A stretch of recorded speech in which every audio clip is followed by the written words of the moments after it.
So in the dream, there were young men.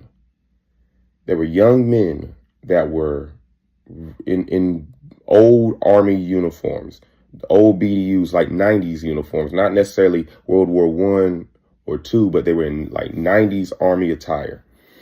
And they were all younger than me. All these men were younger than me. None of them were millennials. They were all Gen Z men. And they were running into a battlefield. Now, let me describe this battlefield to you. It was very big. It was very wide. And it was dark outside. So it was nighttime. So the grass was dark green, but had that very much black hue over it.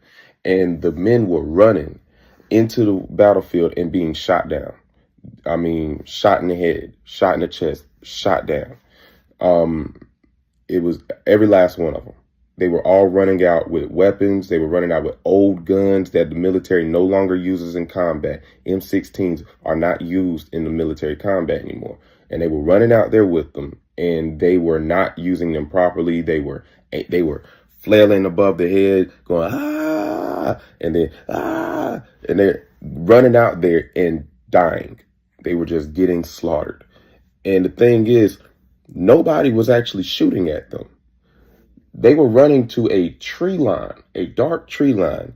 And as they would run, bullets would fly out from over there. They were just flying. And you couldn't see who was shooting. There was no person over there actually shooting. They were running to a dark tree line and just being shot. They wouldn't even make it to the tree line before they would be shot. This field that they were in had to be about the size of maybe a football and a half, long, a football field and a half long, and it was being covered in blood. The men were being picked up by these old looking, I want to say World War One. The terms World War One keep popping in my head, but they look like World War One ambulances. And the medics kept trying to come out there and pick up the bodies and pick up the wounded.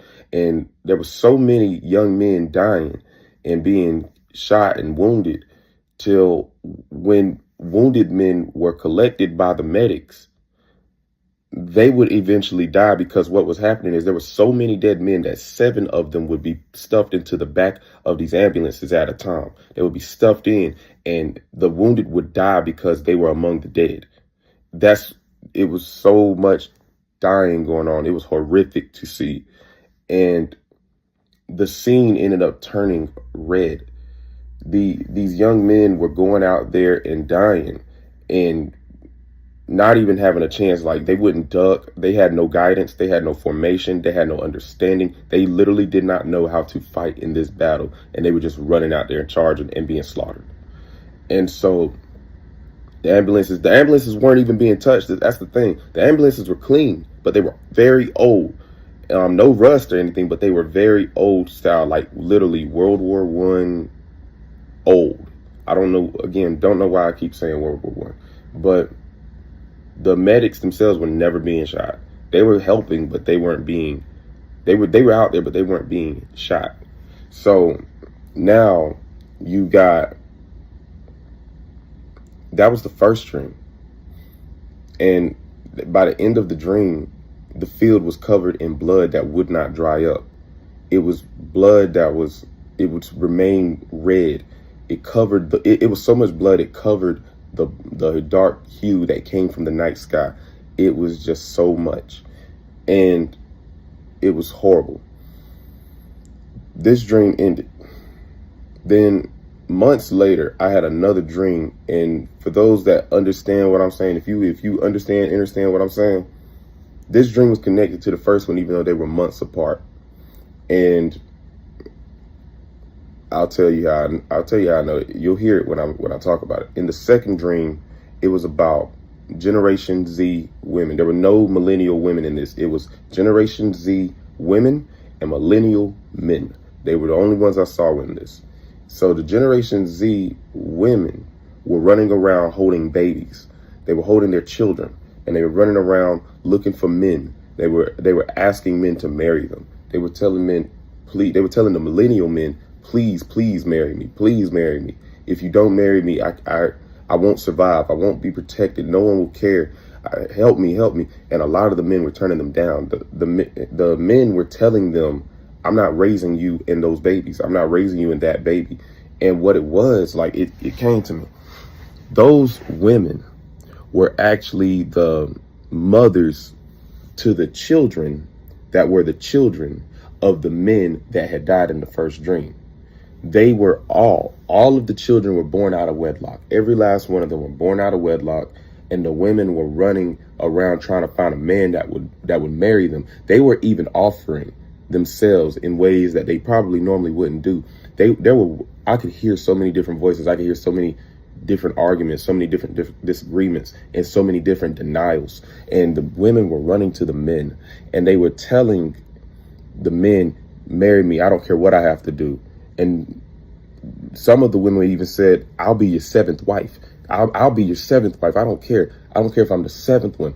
And so the men were listening, and some of the men would choose as many women as they could. Some of the men chose none of them. A lot of them chose none of those women. And what they were saying was, I can't help you.